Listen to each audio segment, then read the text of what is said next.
မင်္ဂလာပါခင်ဗျာဒီနေ့မှာတော့အရန်စားလို့ကောင်းတဲ့ငါးအသားချောင်းကြော်လေးကြော်စားမှာဖြစ်ပါတယ်ခင်ဗျာ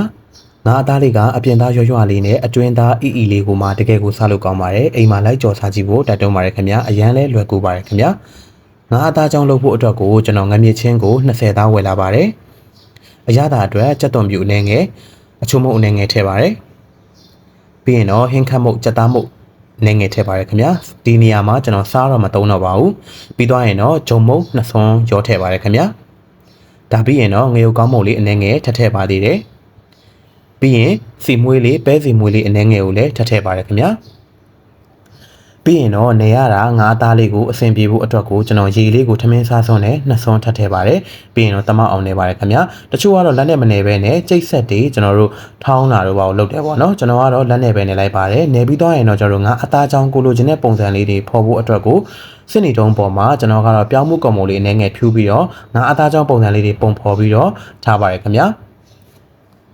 ဒါကတော့ပထမအဆင့်ပေါ့နော်ပထမအဆင့်အတွက်ကိုကျွန်တော်ပြောင်းမှုကွန်မိုလေးတွေကတ်ပါတယ်ပေါ့ကပ်ပြီးွားပြီဆိုလို့ရှိရင်ကျွန်တော်တို့ဒုတိယအဆင့်အတွက်ကိုကြက်ဥတစ်လုံးလိုပါမယ်ကြက်ဥထဲမှာခုနကပြောင်းမှုကွန်မိုကတ်ထားတဲ့ငါအသားချောင်းလေးတွေကိုထည့်ပြီးတော့မှကျွန်တော်ဂွတ်ဒီအကြော်မှုကိုထပ်ကပ်ပါတယ်ခင်ဗျာအကြော်မှုကတော့ကြိုက်နေတဲ့ရာအကြော်မှုကိုသုံးလို့ရပါတယ်ကျွန်တော်ကတော့ဂွတ်ဒီအကြော်မှုကိုသုံးပါတယ်ခင်ဗျာ